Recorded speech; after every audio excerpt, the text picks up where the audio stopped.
Well, good morning, everyone, and welcome to NPU Live. It is Fun Family Friday, and what day is it today? It is August 28th.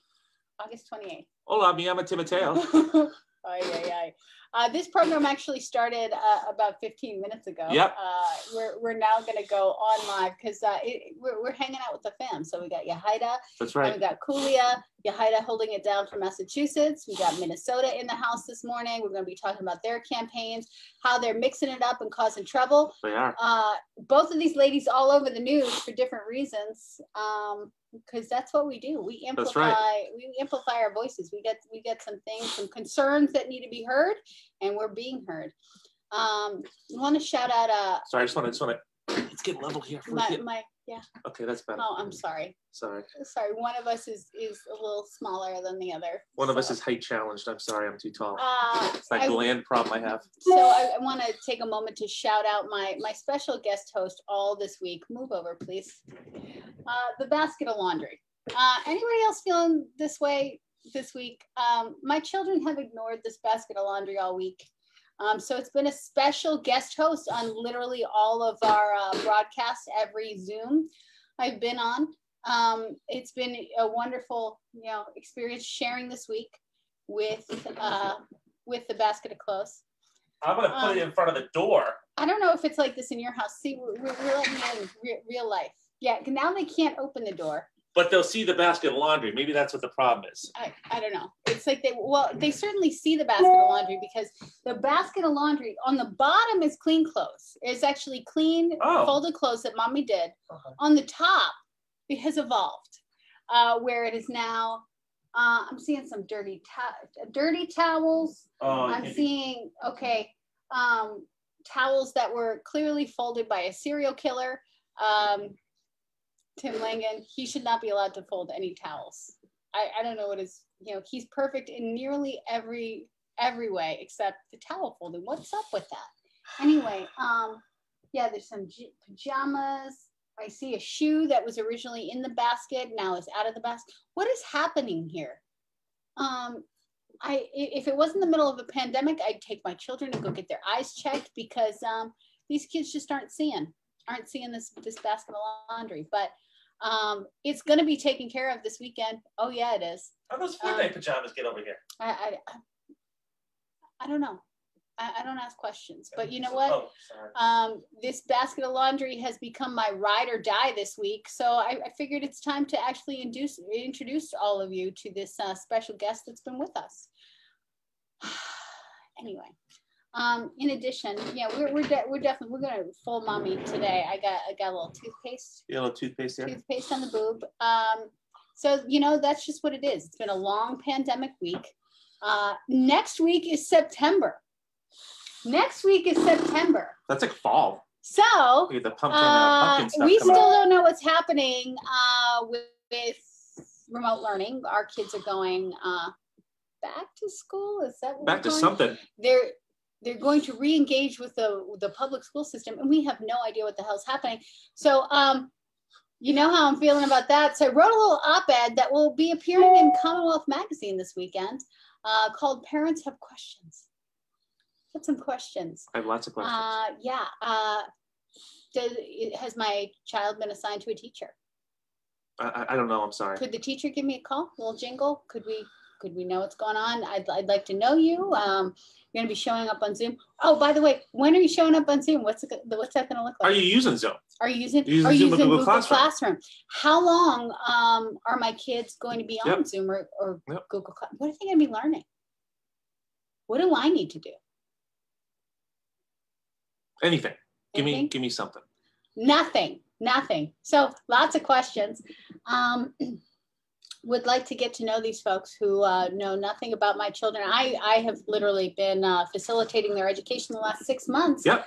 Got a lot of information you may want to know about my kids as you prepare.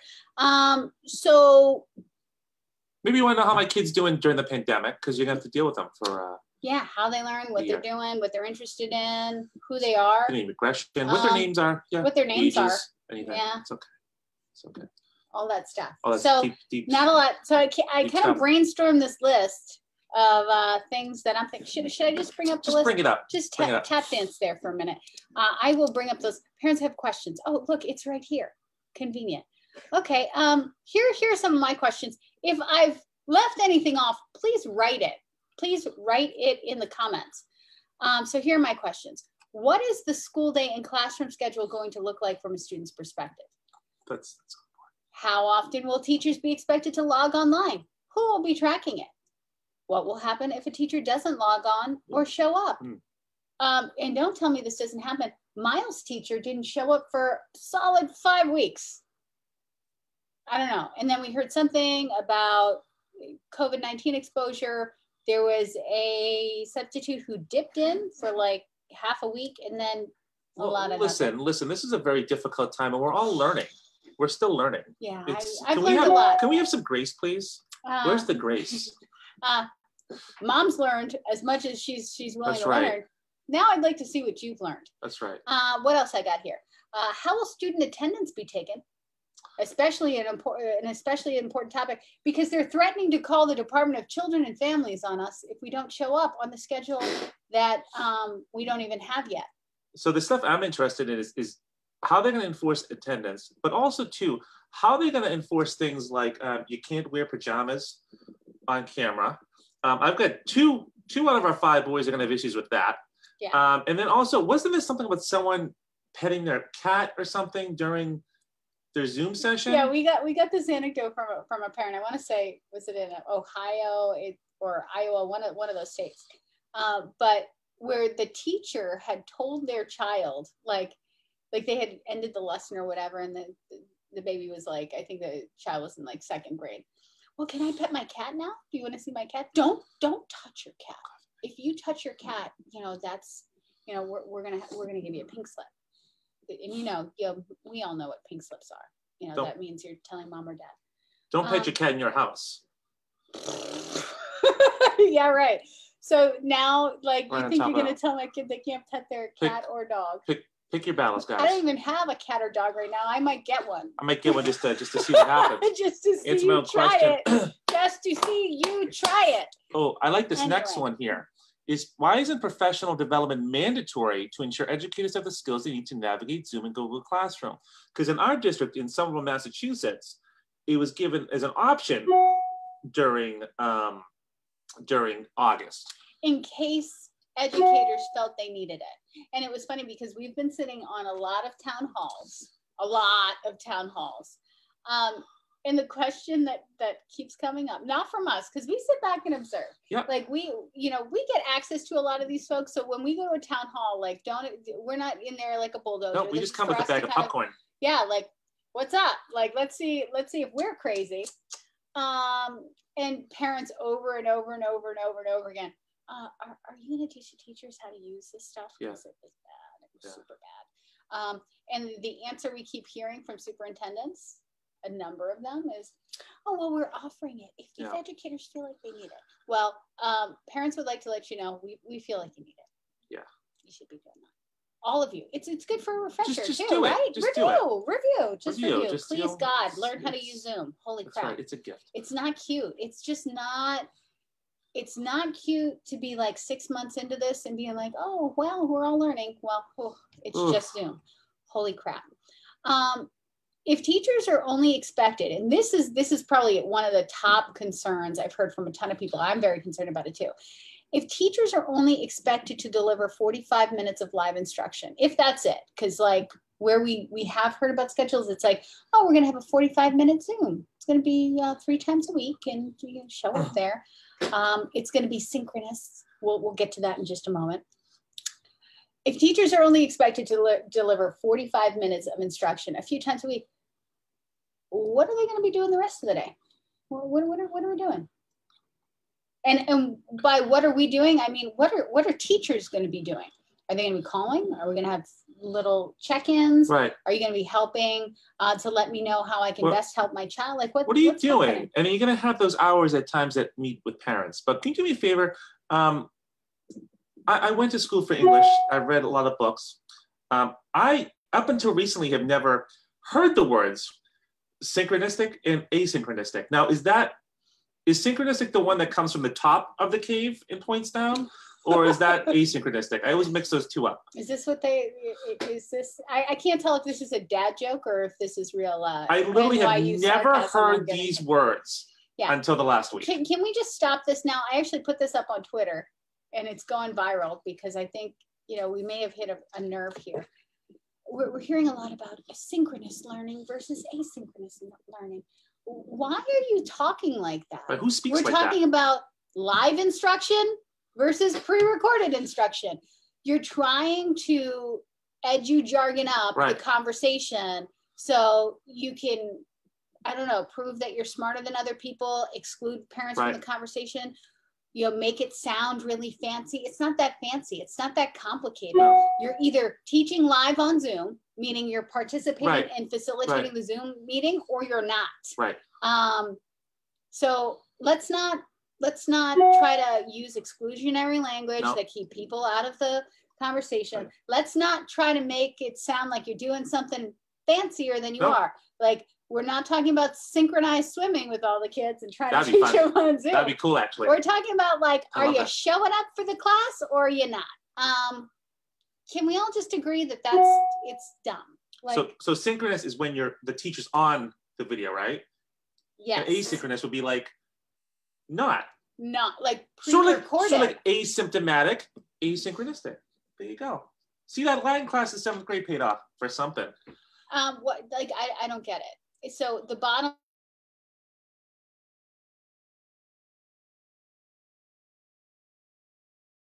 line for me doing it so far a really crap job, like explaining this to parents. It's just terrible. You're doing a very bad job. So don't try to get fancy. Don't try to get cute. Like, say it plain, and let's all have a conversation. We're all supposed to be on the same team. We don't need your education policy jargon right now. Frankly, I'm going to speak for all parents right now. We're not in the mood. We're just not. We're not in the mood. Not in the mood for your BS right now. Yeah, guys. Live instruction, pre-recorded instruction. Yeah, guys, that'll be great. I screamed at all 5 children at one point or another, and that was before 8:15 this morning. If you think I'm going to deal with someone that doesn't know how to log into a Zoom meeting, I will add a 6th person to my yelling list. I don't really care at this point. I mean, let's. Everybody's getting yelled once you hit the 3rd kid, you could really care less. Yeah. So can we just stop? The other thing, I'm very concerned about is this whole concept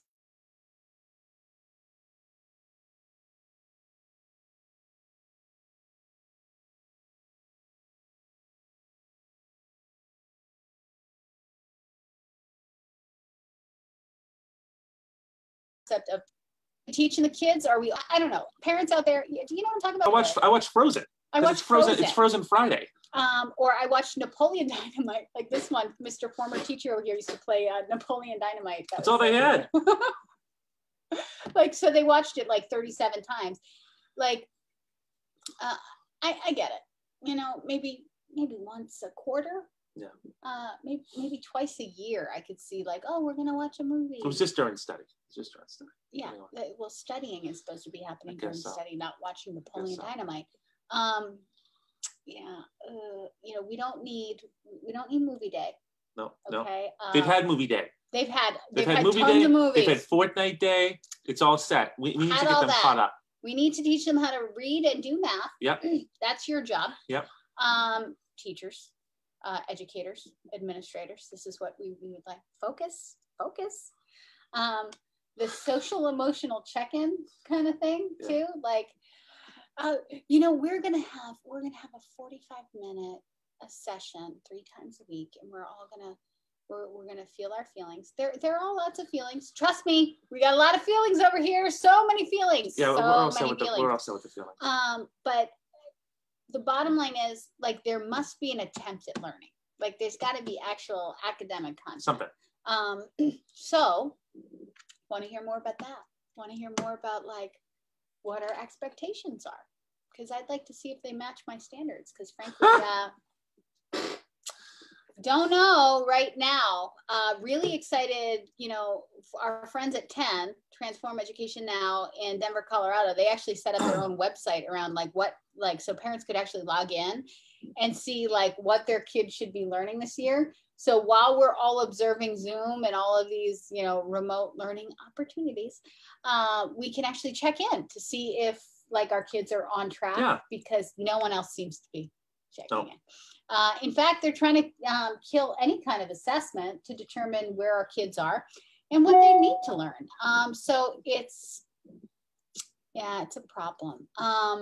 I think especially this year more than any others, I want to assess my kids. And finally, one of the last questions. I got a whole bunch of questions. You do. A whole op-ed here. If you want to read it, I'll put it up. I'll put it up once it comes out this week. But the big question that I think a lot of parents, at least here in Massachusetts, have, I heard this from not only the parent community, I've heard it from city councilors, I've heard it from school committee members, I've heard it from the Department of Elementary and Secondary Education. This startling new trend where teachers are now advertising themselves as private teachers and tutors for upwards of $175 an hour. Wow. Brookline, Massachusetts. Oof, yeah, don't put that on Facebook. There are literal Facebook advertisements that have been screenshotted, folks. Oof. Teachers who should be actually teaching, advertising themselves as available to teach your child at the low price of $175 an hour in the middle of the pandemic. So, a lot of this rhetoric around we can't go back in the building. But you can go to someone's home or stay at your own home. And we certainly can't remote teach from the empty classroom. But we want to teach at home, and we're available to teach your kids too if you want to pay us extra. Huge problem. As is the huge problem of school districts now, opening themselves up. I've seen it. This is such a scam. It's it's a scam where school districts are now charging you. The school can't be open, but they're going to charge for daycare $1.75 a week. What are you talking about? You can't be doing that. Nope. Do you think we're stupid? Holy crap. This is just absolute scam time. We are going to also touch with our ladies here about this whole idea about whether or not teachers should be teaching in the classroom. Because another conversation that for some reason parents have not been invited to, whether or not we want teachers to be in the classroom teaching when they're doing the remote instruction. I say, of course they could. Why wouldn't they be?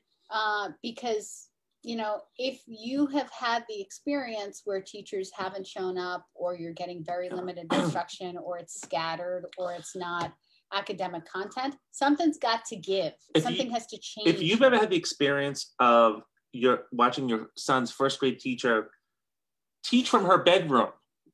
In her bed. Trust me, you are okay with them teaching from their room. I think I remember when we started working together, I would come in with a nice dress shirt, dress pants, nice shoes, well shaven. I've loosened up a little bit with my attire, a little more casual now, especially during the pandemic. Mm-hmm. One line I do not need to cross is people teaching from the bedroom in their PJs. I don't care if it's first grade. Don't do it. Get in the classroom, people. Yeah. So, I got a lot of questions. You have a lot of questions. We want to hear your questions. Yep. Am I asking some of the right questions? I want to hear what you got, because maybe I don't have it all covered. Anyway, best way to do this is to crack this egg and welcome other members of the National Parents Union. That's right. Our National Parents Counselors to the broadcast. So we are excited to welcome Kulia Pringle from the Minnesota Parents Union, and welcome Yahaira Lopez, hailing from, I almost said Rehoboth, Randolph, Massachusetts, the head of Autism Sprinter, to the broadcast, so we can have a lively discussion and conversation about what they're seeing in their next to the woods. Because I got to tell you, it's problematic all over the country. So we should be welcoming them now.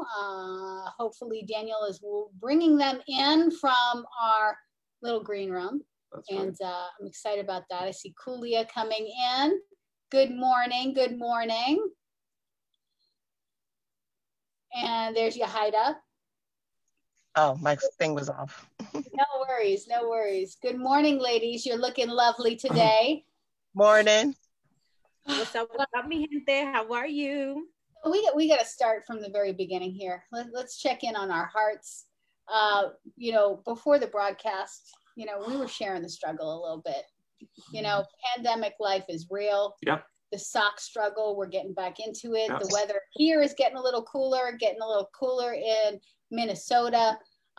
It's getting to be, you know, no more, you know, living that flip-flop life. Nope. Living with those slides. It is time to put some socks. So this is the part of the year that mothers usually dread, at least from my perspective, where we got to start finding socks and doing all that stuff.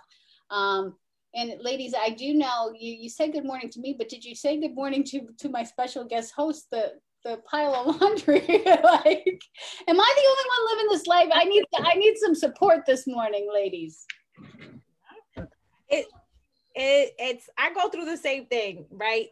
The worst thing is when you fold clothes and you put it in their room and like just, you know, make it easy access, and then you go do laundry and you're like, I just washed this. I'm confused. So you did not put the clean clothes in your drawer, but it was easier for you to put it back in the dirty clothes. Yeah, it's interesting. Yeah, washing clean clothes takes up a huge chunk of my day. Yeah. Over and over and over again. I mean, jeans. You can wear jeans for weeks. Yeah, you can wear jeans multiple times. You can wear a shirt more than once without washing it. In this house with these 5 boys, if they look at clothes, they're dirty and get thrown away, except when they've worn the same shirt 4 days. It's not dirty and can be worn one more day. I don't You get it. can wear the Minecraft PJ top for 3 months in a row all summer and smell like death, but please wash that pair of jeans after one wear. I do not understand these children. I don't get it. And it doesn't seem to be getting easier. You know, we're all cracking up here because, you know, this pandemic life is very real. Yep. Very, very real. But, you know, getting serious for a moment, you guys are like in it with some really serious issues day in and day out. Kulia, we're going to start with you. You had a big week. Yahida, you did too. We'll get to you next. But Kulia, tell us what went down in Minnesota this week with the Minnesota Parents Union. You guys taking on Comcast, which is a big job, and getting right in front of them, getting them to move. So give us the breakdown. What happened? So yeah, we had a rally on Wednesday, which was actually a national day of action for internet access for all kids, #logged out, because many kids will be logged out this coming fall for what will be mandated as distance or remote learning or virtual learning. So we were outside of their front, and they tried to kick us off of their thing saying that it was private property, and we just said, okay. But we stayed politely and, you know, smiled and continued doing what we were doing. Yeah, so I've been in talks with Comcast. They offer an essential package program. The districts are offering hotspots, but it's not reliable high-speed internet for families to actually do what they need to do to access the free public education that they enroll their children in. And if families don't want that service, that hotspot that's provided by the district, they have the option of going to Comcast and getting their essential package, which is $9.95. And for me, if you're mandated by law to enroll your child into school and you enroll your child into free public education, there should be no additional cost. And as I said before, it should be 50 cents, $1, $2, and definitely not $9.95. And so Comcast is charging $9.95 to low-income families who may or may not be able to afford internet access this coming fall. So we were putting some pressure on Comcast, we're putting pressure on the districts, we're putting pressure on the city. I realized that just putting pressure on the districts wasn't enough, because only district students would benefit from the internet access, and though that leaves out charter school children. So I'm putting pressure on the city as well to make sure all their residents have access to the internet. So yeah, I've been in talks with the commissioner this week, Senator Smith, Representative Rena Moran. I'll be talking to Minneapolis Public Schools, Comcast. So I'm trying to apply the pressure. Free public education should mean just that, free public education. Julia, this is crazy. Yeah. And you're exactly on point with the fact that, like, if this is free public education, paying anything is ridiculous. Yes. And it shouldn't just be free, it should be quality. You know, we had our National Parents Council meeting last night. We were all having a good laugh about how, frankly, this $10 internet ain't shit anyway. I'm just going to say, because you're getting, you're getting $10 worth of internet. Right. Let's the just bare say minimum. that. Yep. And if you have multiple kids, yes. like I don't understand what these folks are thinking about what happens in our homes. Like they assume that, like, they have it in their mind that, oh, there's a mom and there's a dad, and the dad goes off to work every day, and the mommy's sitting there baking cookies and hovering over her child, her only child, who has no special needs, and it has the attention span of a 60-year-old man who likes to sit in front of the TV and watch reruns all day. Like, that's not like, have you met children, and do you know what families are living right now? Because, like, in this house, we got 5 little boys, we got 2 grown-ups who are working more than full-time, and we're all on the internet, and we're all doing different things at different times. Like, it is crazy town what they think. And so they try to get away with the least that they can offer. Say, well, $10. And then they, however they run this, where they just turn on the faucet so you get that drip, drip, drip of internet, which is bullshit. Let's just say it plain. It's bullshit. Bullshit. We see you coming a mile away. We keep saying this all the time. Just because you're poor, black, or brown doesn't mean you're stupid. Absolutely. And we have to keep holding their feet to the fire and continue to embarrass them until they do the right thing. So absolutely. I don't know about you, Kulia. Like, I'm following you. Your team, like, hold everybody accountable just like me. I'm ready to hold electeds accountable. I don't care if you're at the state level, you're at the federal level. I'm talking to the governor. I'm talking to the commissioner. I'm talking to Comcast. I'm talking to all these folks. So tell me what these folks are saying to you. Right.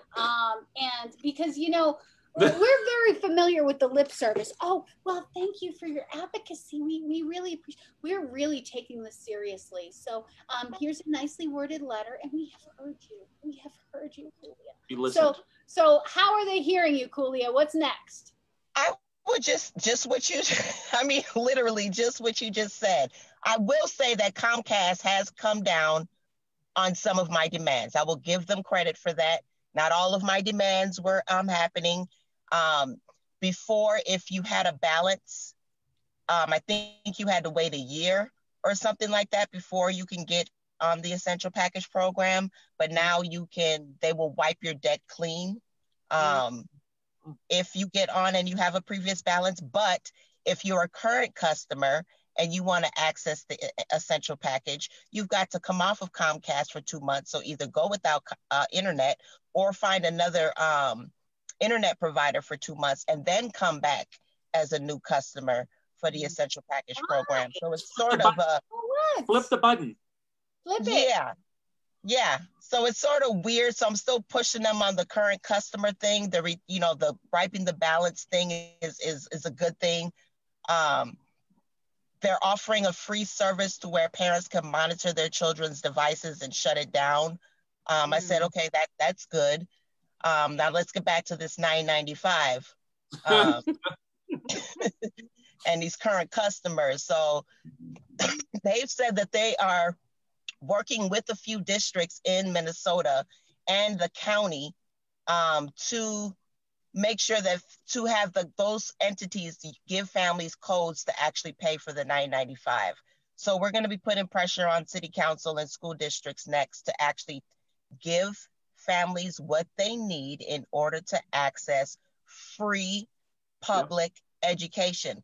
Per pupil elopement has already been given. That money has, the schools are receiving money for our children. The federal government has given extra money for low-income families through ESSA and IDEA.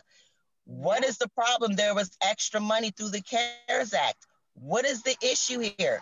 They're using it to maintain their transportation contracts. Yes. Like, this is the other scam. So like you're hearing the pushback, well, you know, now we have to add all this additional remote learning.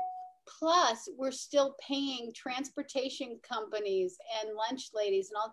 So, but there's something is amiss here. Okay. Yes. Because the transportation companies and the lunch ladies, Yahida, you know this, paraprofessionals, you laid all these folks off. Yep. So we as taxpayers, we're already paying those folks.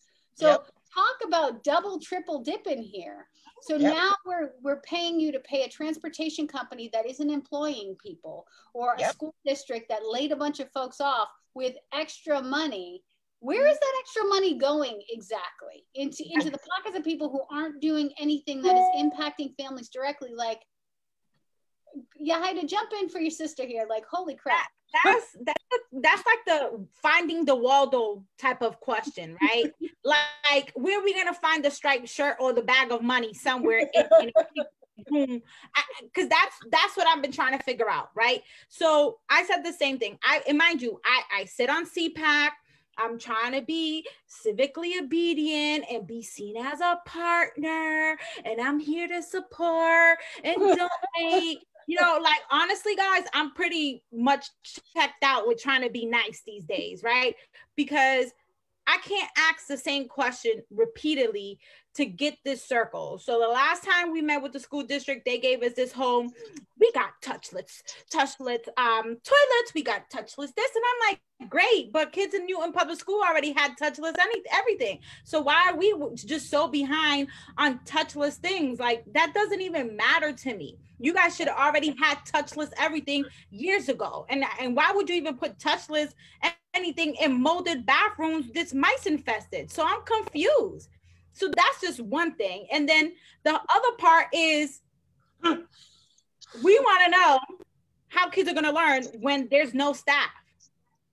Yep. There's literally no staff. So special education is in a deep crisis because they've laid off so many essential staff in that space. And then they want to prioritize special education students to come into the buildings. But meanwhile, parents don't even know if there's even speech pathologists, there's physical therapists, if there's, no one knows. So you're going to send your child back in a hybrid learning model when you don't even know if they have the staff to even give your child the services that they need. No staff. And then you're going to send them into a building where everybody looks scary, like a space person. Right.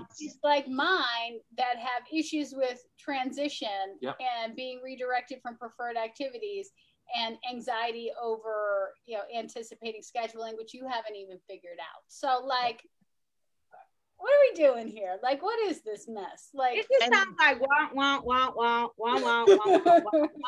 And literally, Keri, you've only had 5 months playing, Yahida. You've only had 5 months. Give them a break. Can we show some grace? The grace period is over. Oh. And one of the things that I think maybe I got triggered was that every time you reach out to your elected officials or anybody in a form of administration, their response is, well, we don't hear that. Oh, we've never heard that complaint before. We need more parents like you to step up. Yes. And we can't do it all. And I'm like, we can't do it all. The last time I checked, if you join your local town groups, the conversation seems like you've gotten all these questions and these emails. So maybe I'm just the only one that's not seeing anything, or people just online talking and then really not following up. I'm confused because half of you guys troll on the social media Facebook groups anyway. So that's real. If we're gonna have a conversation, let's have a conversation. We know half of the teachers are in these social media Facebook groups, whether they are with their real name or aliases. Okay, they're trolling. They're trolling. So they know what parents are saying. Yep. You know, because I know I stay in trouble all the time, you know, especially when I call the principal, yes, Miss Lopez, we see it on Facebook. I'm like, did you take a screenshot? Because I did. You know, so it's like, it's one of those things where I think parents have had enough. And I'm at that point where I've had enough. And I you know, if I knew, you know, like my previous superintendent, and I would be very honest, if I would have known his mother's name, I probably would have tagged on a post and be like, did you raise this person? Because he doesn't like special needs kids. Okay? And that's how I'm feeling. And that's literally how I'm feeling lately. I'm like, dude, how much nice do you guys want parents to be when we're stressed out to the max? No aid for parents. Nope. Then you had a meeting that says that laptops are back order, but you're already talking about how you're going to discipline students if they can't keep a mask on, and that you're really going to push the attendance policy. Let me guess, if your technology is on back order, how are kids supposed to sign online and do their work? That's one of my big issues with the internet access for all. Like, how are you going to mandate that these families be online and they don't have internet access? So you mean to tell me that then you're going to send CPS to their homes, and the story isn't going to be, oh, this poor mom couldn't afford, you know, internet access for distance learning. It's going to be, this poor mom is a bad mom and she, you know, didn't give her kid access to internet, or even the childcare issue. You know what I mean? Like, that's going to be huge. That's going to be, oh my gosh, I am so nervous for parents right now. There are English language families that speak multiple language at home. They're called into schools. When they call, either they're not getting an answer or ain't nobody there to speak their language, and then they got to wait. They don't know. They're scared they're not going to be able to support their kids as far as their education is concerned. The families who speak English are concerned. They're like, I'm not a teacher. I don't know what to do. I don't know if I'm like making progress or if I'm making it worse or what the case may be. Like, families are scared, and I'm scared. I am scared. And that's a good thing that you're mentioning, Kulia, because that's another one of my worries is, I don't know if you, Keri, as being in Mass, I don't know if you've seen the article that came out in Lawrence where there was a woman that was caretaking over 20 kids. The reality is people gotta work. Parents gotta work. And so there is no childcare for parents. So then you're gonna have, you know, in my head, I'm thinking about multiple things. Parents that have to work, the teenagers that might be left at home without no supervision or supervising their younger siblings. Okay. Yep. We're going to talk about kids that, you know, teenagers are going to be teenagers and hormones are up in the air, right? Yep. So there's no supervision. You don't know if kids are hanging out or what they're doing. So there's a multi-layer issue here. And what's sickening is that parents always get blamed for not doing what they're supposed to do. So I'm supposed to not only work and keep a roof over my head, clothe my kid, feed my children.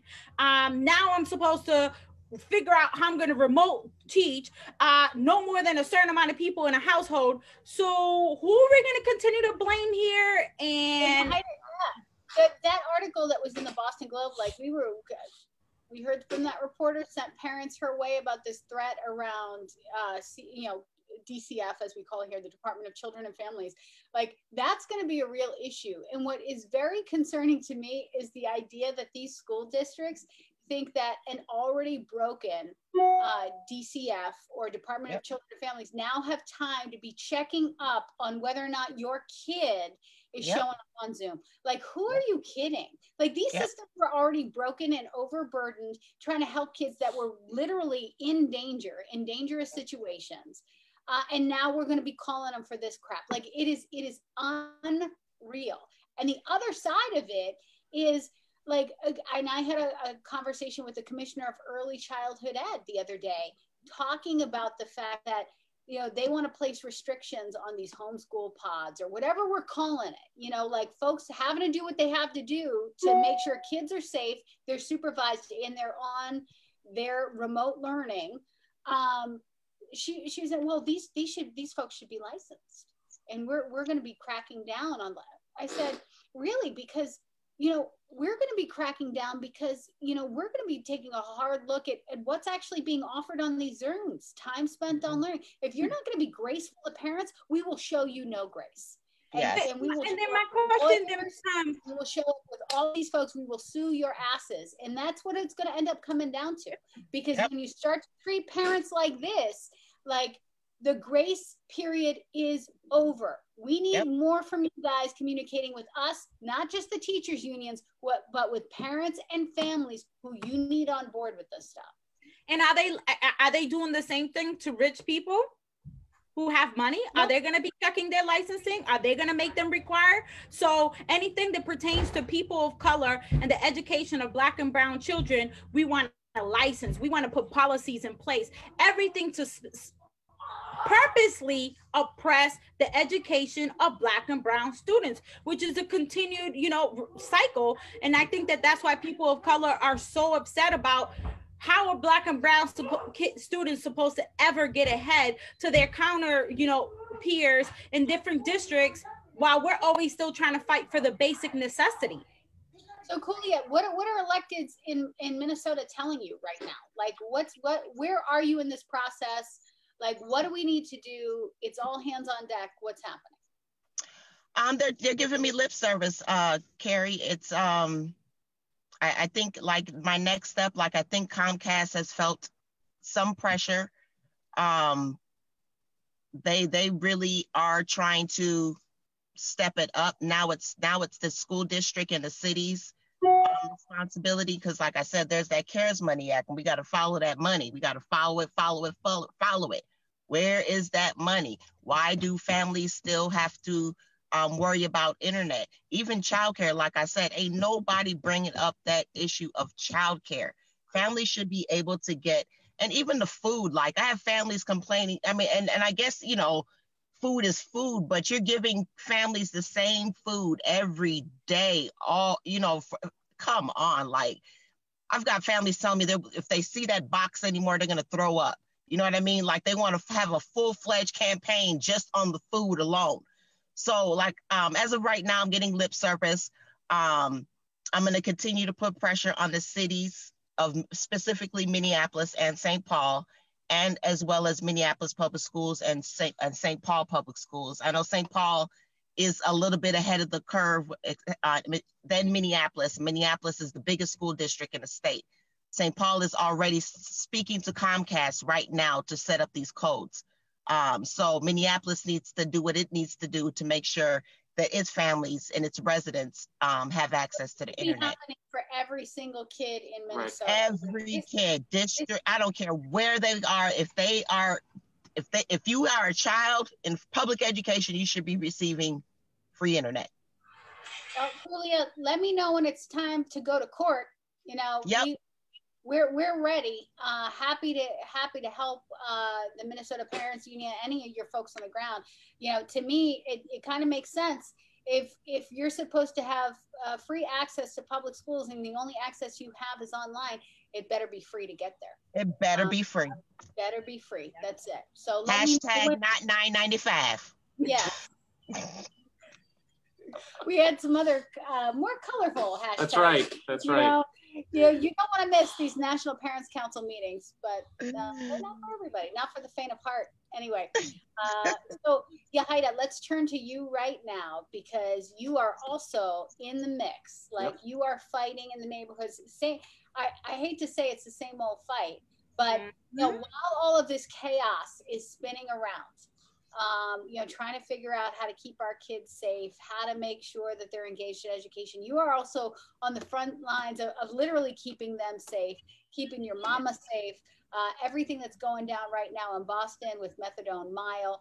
Can you give us the lowdown, what's been happening, what you've been finding? Because it's a mess, and it has been a mess, but you're making a little bit of progress. So what? I'm walking in uncharted territories, right? Because I typically don't get in that conversation. But the fact that when I go visit my mom and I have to continuously ask human beings to remove themselves from sleeping on my mom's doorstep, shooting needles on the doorstep, when I'm walking with my two children. And I want to give a huge shout out to Leon, to Domingo, and Carlos Enrique, who have led the charge on bringing more awareness to the situation, especially for schools that are within methadone mile. So we're talking about our Black and brown students are walking to and from schools, passing needles, passing people injecting themselves with needles, feces, them, unfortunately, human beings sleeping in their schools, properties, park, so they can't even probably go outside and play. And so it's been going on for so long. And I think that the community of the South End, Roxbury area is done. And what I find is, one, elected officials kind of give you the same song and dance. We're working on it. It's a very complex situation, and there's multiple parties involved, and la la la la la. Okay, great. I understand that.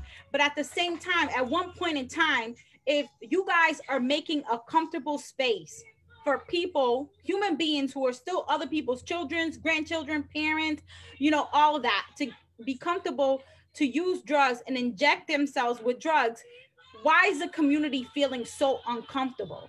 Why are people showing images of feces and injection, you know, on social media, and nobody supporting the trauma that those families are going through? And I think that for me, it's a slap in the face that you feel comfortable walking in communities asking for votes, but you're not comfortable enough of saying, oh, let me go to the community and clean up poop, because I highly doubt that Mr. Marty Walsh is not finding poop on his front steps, and he's not finding needles on his doorsteps. Yeah, and it was a year and a half ago when I went out to the school that's right there, right across from Boston Medical Center, and Orchard Gardens. I just I stopped the car. I was driving by. I had been talking with Carlos and Leon and all of these folks that do this work every single day, and I was like, I'm gonna walk and see what's up, and walk through the schoolyard of Orchard Gardens, walk through the park behind it, where our babies are supposed to play at recess, and show people firsthand, like, if you just roll up here, this is what you're going to see. You're going to see people. Yeah.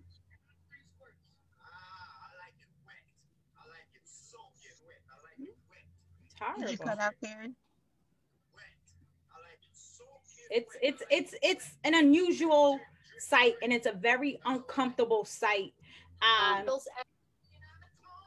Yeah, it's so, and it's hard because, like, the problem is, unfortunately, it's not the people. The people are sick. They're struggling with addiction. They need support. They need services, but they have shut down so many of the services in the city. The only place where you could get a detox bed, where you could go in to get recovery in the city of Boston, where they had these specialized services for 30 or 40 years, they shut it down without a plan. People are going to go someplace, and they're going to this and congregating in this one particular neighborhood in Boston that is putting, like, kids at risk on a regular basis. So while we've got to show compassion, like, the city has got to step up. You have been all over the media again. It seems like this happens in cycles where suddenly we remember that this is a problem. When are we going to remember and take action and do something to keep these kids safe who are out here in the summertime? It's a pandemic. Right. Like, it's hard to keep them cooped up as it is. When they are going out, they're literally at risk. There's, like, drug paraphernalia. There are people who are unfortunately suffering and sick literally in the streets. You know, what are folks telling you right now as a parent, a concerned family member, a community leader? Like, are we going to get something done here, or what? Or is this just something that's going to show up on every news channel once every couple of months? I've heard from State Rep John Santiago. I've heard from Anissa, Councilor Anissa, Councilor Julia Mejia, Councilor Andrea Campbell, Councilor Michelle Wu, who've all emailed and said, hey, you know, we're working on it. John Santiago actually lives within the community. He actually came and sat on my mom's stoop with her and talked to her a little bit. And so what I'm hearing is the people in the community are frustrated because it sounds like they email, they've done online campaigns, they've done all this. And it's kind of like, you know, property management companies, you know, blame the city or housing. And then you have elected officials who then blame property managers and homeowners. So it's like a circle that they feel like they keep getting and without no form of accountability. And I, you know, all I know is that, and like I've said it, and I'll create the hashtag, my mother's safety and health is not up for a comfortable conversation. And I mean what I say. And when I'm saying I'm upset, I'm very upset, and I will do whatever it takes to hold people accountable. And if that means that every day I'm going to go on Twitter, Facebook, and I'm going to start tagging all my elected officials with uncomfortable images to help them realize what the people in that community are going through, I'm going to do just that. Because they're not the ones that are having someone literally peeing on your doorsteps where the urine is coming into your parents' household. You know what I mean? Like that's just unacceptable. And there's no way that you can slice the conversation by saying we're working on it, because I highly doubt none of those rich white people are not going to allow their parents to live in that community and tolerate that. And it's not okay. I want to bring this back full circle because, you know, this is directly related to the work that we're all doing right now. And we're going to dig into further in September, October, and November as we lead up to the election. We're in the middle of an election cycle right now. Don't we know it? Which brings us to the Every Family Votes campaign. You guys are both talking about elected officials. And this is the struggle. You know, it is fine to go up and have relationships with elected officials. But the difference is, are they going to pat you on the head? Are they going to give you lip service? Or are they going to move and do something because they know there's consequences? You got to either hit them in the pocket or you got to hit them in the ballot box, because unfortunately these folks do not respond to nicely worded letters. They respond to fear and power. So Julia, talk to us about the importance of this moment. You're leading this fight with Every Family Votes. Break it down for us. Like, this seems life or death. I know we always say that every election. Oh, it's so important. This one though, like, I don't know. It seems now or never. Like we gotta move here.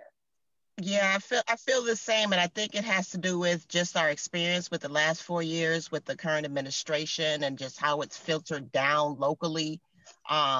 And then I think we're just in this moment where George Floyd has been murdered, and Jacob and Breonna and I'm forgetting the brother's name in Georgia.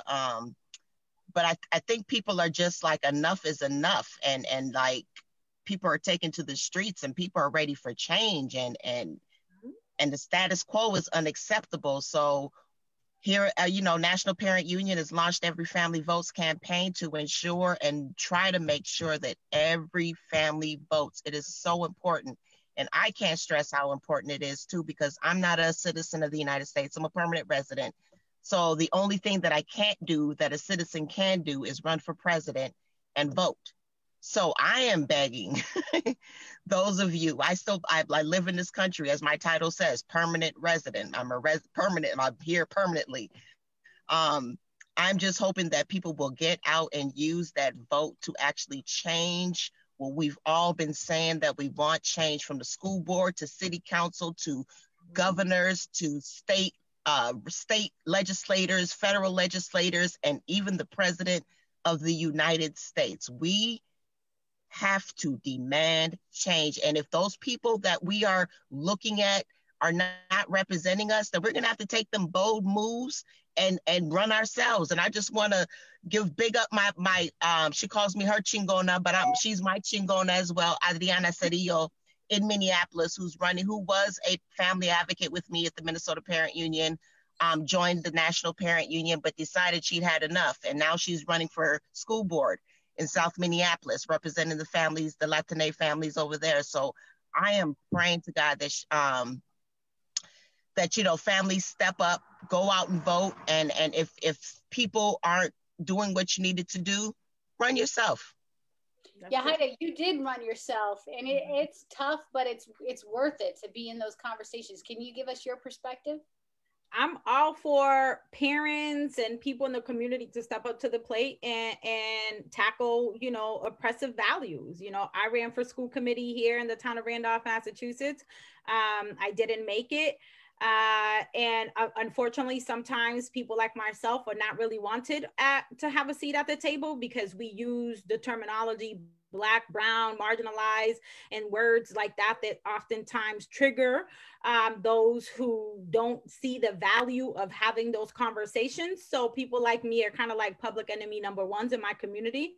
And I'm okay with that because at the end of the day, in a community that's predominantly Black and brown, we deserve better, and we should have a very diverse school committee and town council, along with the businesses and things of that nature. It should be extremely diverse.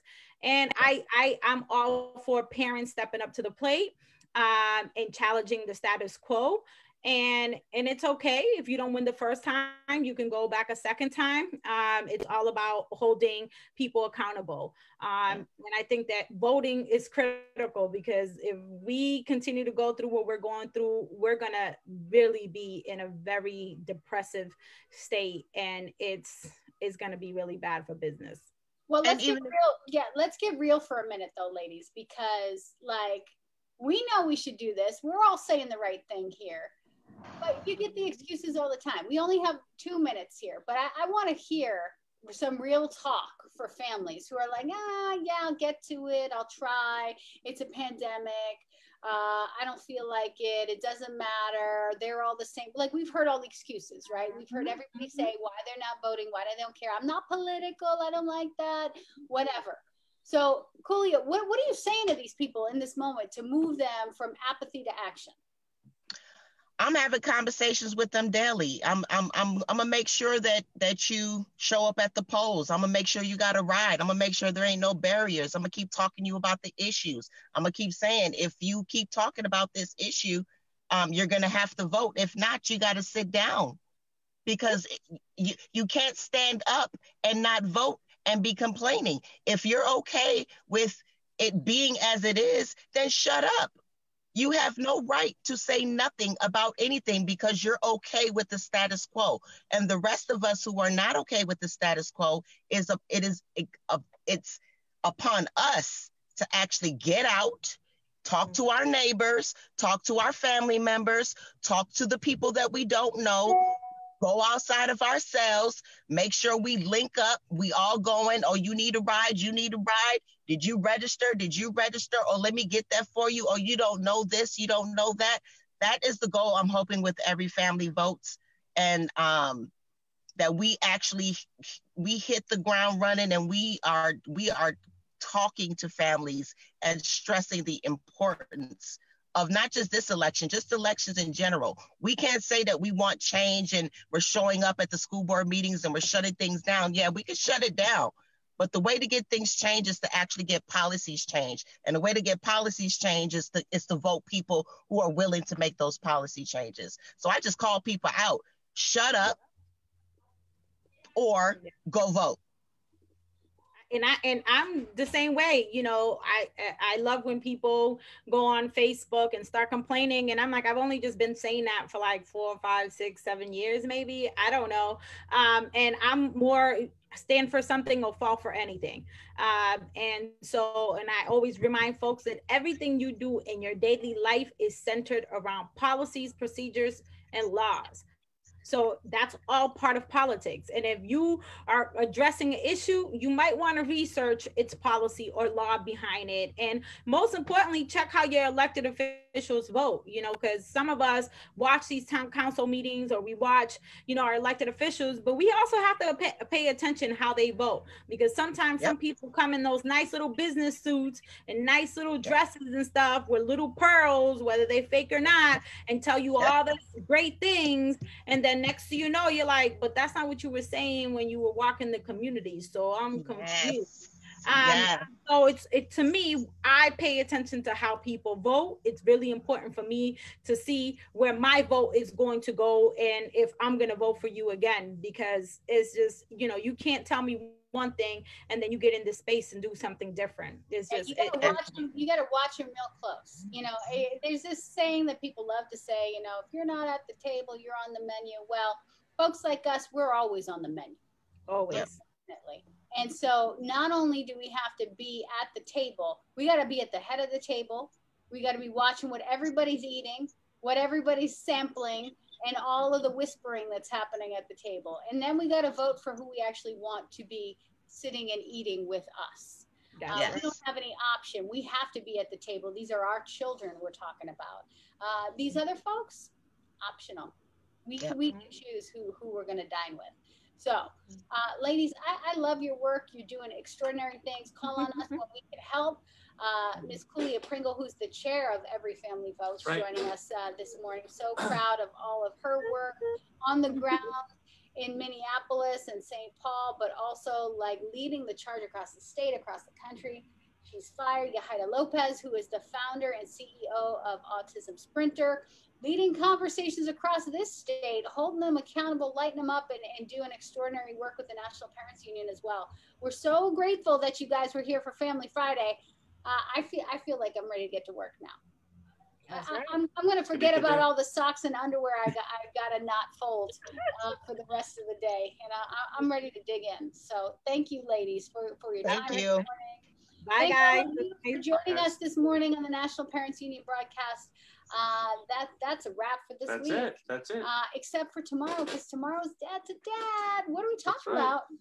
Do you know? We are having a special guest on from Latinos in Action. Another dad? Another dad. That's right. We can't wait. It's going to be a great show. Please tune in tomorrow at noontime. I love when we have special guest dads on Dad to Dad. It's super awesome. Yeah, don't miss it. Tomorrow at noon. It's yeah. I always brings up my day. It's usually while I'm cleaning. Last week I was cleaning the bathroom. You were. Anyway, Mommy's got to do what Mommy's got to do. I hope you enjoy your weekend. The weekends are long. They're tough. But we'll be back again on Monday, and we're going to get through it. So enjoy Have a nice day, everyone. Try to take a nap. Take care. We'll see you then. Bye. Bye.